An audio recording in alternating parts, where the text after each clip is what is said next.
Hey, how you doing? It is your girl, a Daisy Chiwako. Happy Sunday. I hope you're all enjoying your day so far. I want to talk to you today about something important. It's all about responsibility, really. It's all about you knowing that actually nobody else has the power to do anything, to have any impact on your marriage unless you allow them. No one else has the power to harm your marriage unless you allow them to. You or one of the two. When I say you, I mean either one of you guys within the marriage or both of you. I'm saying this because, as you know, I work with a number of couples around the world, as far as Australia, as close as the UK, the States, Canada, Qatar, Africa. And one thing that I realized that couples do a lot, or individuals within the couple, is not take responsibility. It's always somebody else's fault. It's because my mum gets involved. It's my in-laws. Oh, it's my friends. Oh, it's my siblings. Yes, we're having trouble in this marriage because of my siblings. It was the other woman. It was the other woman who jumped on me and made me cheat. It's always somebody else's fault. In fact, it wasn't me. It was you. It wasn't you. It was me. Everybody's always blaming somebody.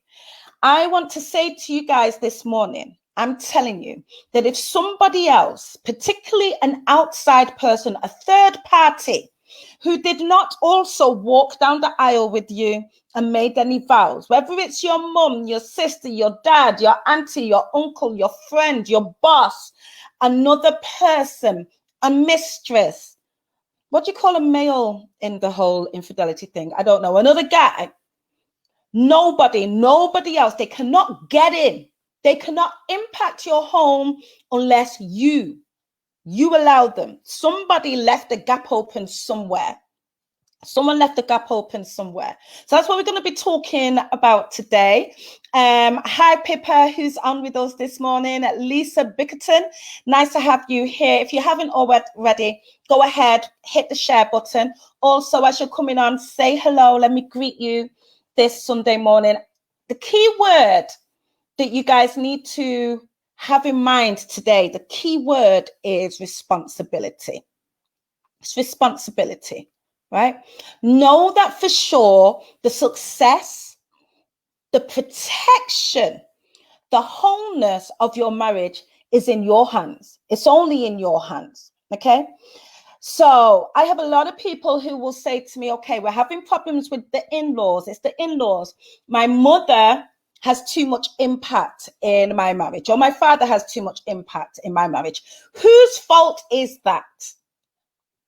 That's like saying that, somebody keeps coming into my house. They just keep coming in, right? Whether they're invited or not, they literally just walk in. How do they have the ability to just walk into your house? Because you left the door open or you left the window ajar. You didn't shut the gate properly. Okay? For those of you that are having problems with friends are always involved in your marriage, right? This person said that person said this. They're always causing problems. It's because you guys allowed that person in. You left the door open. You left a free entrance. Anyone can do whatever they want to do in your marriage because you keep leaving the doors open. You keep leaving the gaps open. How you doing, Gary? How you doing, Rosalind? Nice to have you here, right?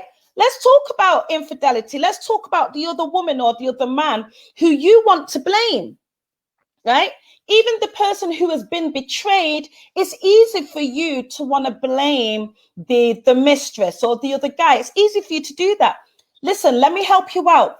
All that attention, all that anger, all the blame that you want to shift onto the other person because it was them that was texting, it was them that was sending the messages, it was them that was calling, maybe they sent the rude picture, whatever. Guess what? It's not their fault. It's not their problem. They didn't make a responsibility to you. They didn't make any covenants with you. They didn't make any oaths with you. The person right there who was receiving the messages, who went off and obliged to doing something that would harm your marriage, that's the person who is responsible. Now, how did this other person get in? How did they get the opportunity to come and harm your home, harm your marriage? Somebody left the doors open. Someone left the windows open. Someone left the gate open. There were gaps in your marriage. There were gaps in your marriage. Well, what do you mean, Daisy? What do you mean by gaps in our marriage? Well, I mean, there's a whole list of gaps that you guys could believe in open. Number one, ensuring that the intimacy within your marriage is so tight that both of you are focused within it, making sure that you guys have a set of desires that you're working towards for your marriage, making sure that communication is free and open between you, making sure, here's the big one, making sure that you have clear boundaries for your marriage, clear boundaries for your marriage. I'm telling you now, not anybody and everybody is going to be able to come into my marriage and talk or say stuff or have some form of room, because we protect our home. The moment you may be my best friend, the moment I see that you can impact my marriage negatively, the doors go up. Like I'm going to protect my home, right? With my parents, with his parents, wherever the negativity or the danger is coming from, the walls go up like fort locks, because it's our responsibility. I can't blame you. So setting up your boundaries is going to be so important. You have to know that you have responsibility. Nobody else can come in. Nobody else should be allowed in. Why is there insecurity in your marriage? Because you've allowed it. You've allowed it to come in, right? So the first thing that you need to do, first of all, within your mind, is know for sure that your relationship, the success of your marriage, is 110% your responsibility. That's you too. It's your responsibility. Nobody else can do that for you. The second thing you need to do is make sure that you are setting up boundaries. What are people allowed to do in your marriage and what are they not allowed to do? Right? Are you still okay with having late night calls with somebody? Are you guys still okay with having people just turn up and say, oh, escort me to this place, go with me to that place? Are you okay with people coming in and talking, being best friends with one member of the couple, but not with the other? Are you okay with your parents coming in and telling you how to manage your home, or talking to your wife or your husband in a certain way? Are you okay with your siblings coming in, and when they come and stay, they just come and land? Right? They just come and land in your house and they're staying there for how many months, and your wife or your husband aren't allowed to say anything. Are you okay with that? I mean, if you are, it's fine. But if it's causing problems, you've got to set up the boundaries. You've got to set up the boundaries, right? And then the third thing you need to do is honor those boundaries. Put your foot down. Be principled about your home. Here's the thing. Nobody is going to respect your home. Nobody's going to respect your marriage more than you do. Write that down. Nobody will respect your home or your marriage more than you do, right? So there are no automatic boundaries here. There's no point sitting back and saying they should know better. Why are they doing this? They should know better. No, if you have not said, listen, this is how we operate, and whether you like it or not, this is the status quo for this marriage, for this union, for us as a people, this is how we operate. Okay. And if you're not willing to honor that, then you're going to have to stay a bit further away from us. But what will happen is that when you are principled enough to stick by your own boundaries, people will respect that. People will respect it. And so if you're having third-party issues, third-party problems in your marriage, the first thing you need to do is stop looking outward. Stop looking at that person. Stop blaming that sister. Stop blaming the friend. Stop blaming the auntie. Stop blaming the pastor who's always involved. Stop blaming the other woman or the other man. You've got to look inwards. You've got to say, we left the gap open. We left the gap open. Some of you are a bit too loose with your relationship, with your marriage. I'm telling you now, you pose any form of threat. This is how deep it is for me, Mr. Chiwako and I.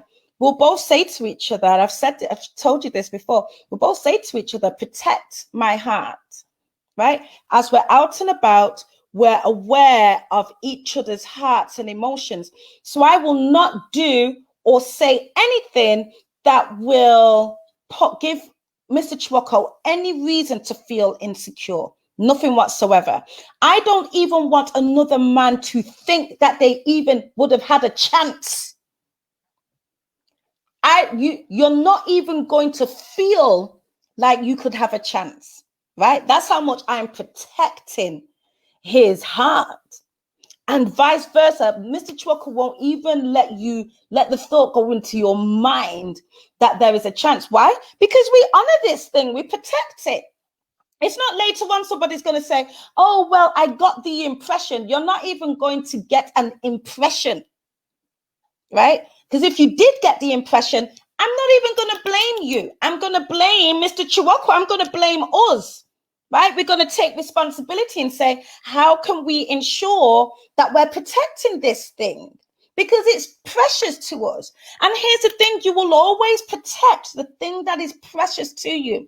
So if the doors are left open, if anybody can come in willy-nilly, you've got all sorts of drama going on because this person said that friend did this, you went here, you wasn't supposed to go there, you said, oh, this person, your mum said this, and then your sister said that, all that going on is because you have not taken responsibility of your marriage.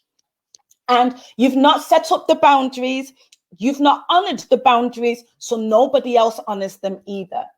That doesn't mean that they don't love you. It doesn't mean they're trying to respect you. But listen, if the door's open, I'm going to come in.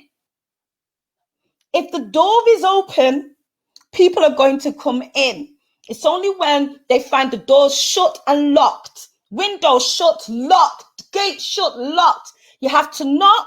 You have to go through the procedure of how to enter. You have to go through the procedure of how to enter, right? That procedure is down to you, okay? That procedure is down to you. So this has come up high on my agenda because, like I said before, as I'm working with people, I'm finding that they've always got someone to blame. Why is your mother having so much power in your relationship? That's because she's my mom. That's how mothers are. So it's all her fault. My marriage broke. Imagine being able to say that my marriage broke because of my mother. My marriage broke down because of my siblings. I'm having problems in my marriage because of my boss or some other outside person, right? You got into an affair and you're saying it's because of the other person. Please take responsibility. Please take responsibility. The other thing that happens if you don't, this is going into something else now, but if you don't take responsibility, nothing will change. Let me make this wider than protecting your marriage. Let me make this give you this statement as something wider to consider in all areas of your life. Whatever you don't take responsibility of or for will never change. It will never change. So even within your marriage, even if you're the person that is saying, you know what, I'm not happy, I need things to change, I want things to change. If you're the person that's always complaining and putting the responsibility on your spouse, it's your fault, it's your fault, it's your fault, it's your fault that I'm unhappy, it's your fault that I'm insecure, it's your fault that I'm like this. Guess what? You're giving the other person so much power over you, and it's not even their responsibility, right? If you're turning to your friends or your in-law or the other woman or the other man, and you're saying the reason why my marriage is not working is because of you, it's because of you, you have given them all your power. What I need you to do is take full responsibility. Both of you take full responsibility for the success all the failure of your marriage, no one, nobody, no third party can come into your marriage and have any impact. No third party should have the power. I don't care who you are, pastor, doctor, reverend, daddy, G.O., nobody, no one. Mother, father, uncle, auntie, no one. Brother, cousin, nephew, niece, no one. Friend that I had since I was in kindergarten, no one. No one. No one has that power unless I allow you to. Unless I give you that power, unless we open the doors and let you come in and wreak havoc on my home, which I will never do. All right. So it's a short message, but take it on board. Take a look at your life and say, hey, is my friend having a negative impact on my marriage? Do you know, before I did this video, actually, I was deciding on whether to do, because I've got a list of people that you should be keeping around you and a list of people that actually you should be backing away from when you're married. Guys, there's a list of people that you should be staying away from in your marriage. I don't care how long the relationship had been going on for. I mean, as in your friendship. There's some people that needs to stay away. They're toxic. They speak toxicity into you. They don't advise you well. They're not great examples of what marriage should be, right? Some people you should stay away. But I'll leave that for another video. Okay. Listen, if you've got any questions, feel free to pop them in the comments now. Fran, how are you? Michael, how you doing? Solange, I love that name. How you doing? While you're doing that, while you're popping your questions in or any comments, or if you've had any experiences where you recognize that you guys left the door open and some other party was allowed to come into your marriage and destroy it, then tell me about it in the comments. While you're doing that, I'm going to let you know that I have a 8-week coaching program for couples, specifically designed for couples who have gone through infidelity and it's destroying, and the impact or the consequences is destroying their marriage. So if you've gone through infidelity, you want to make it work, but you're really struggling, I've got an 8-week coaching coaching program for you guys. And we're starting on Thursday. We're starting. So hurry up. I'm going to pop the link actually in the comments. Hurry up and register for that, because it's going to be marriage transforming. For those of you who have felt like the marriage will never be the same, the intimacy, you'll never get it back, you'll never be able to trust again, it's all a lie. It's all a lie. It's all a lie. And I can help you get to that point where your marriage is radically transformed. But you need to jump onto that. I'm only working with 20 couples. So go ahead and register onto that. It's very cheap because it's a new program that I've designed, but I've designed it specifically for people who have gone through infidelity. All right, AC Mbeng says, thanks for the great discussion. No problem. Okay, looks like nobody's got any questions for now, so we'll leave it there. Go ahead and have an amazing Sunday. And like I said, don't forget to register onto that program. Hit the link, it's in the comments there, and I'll see you guys soon.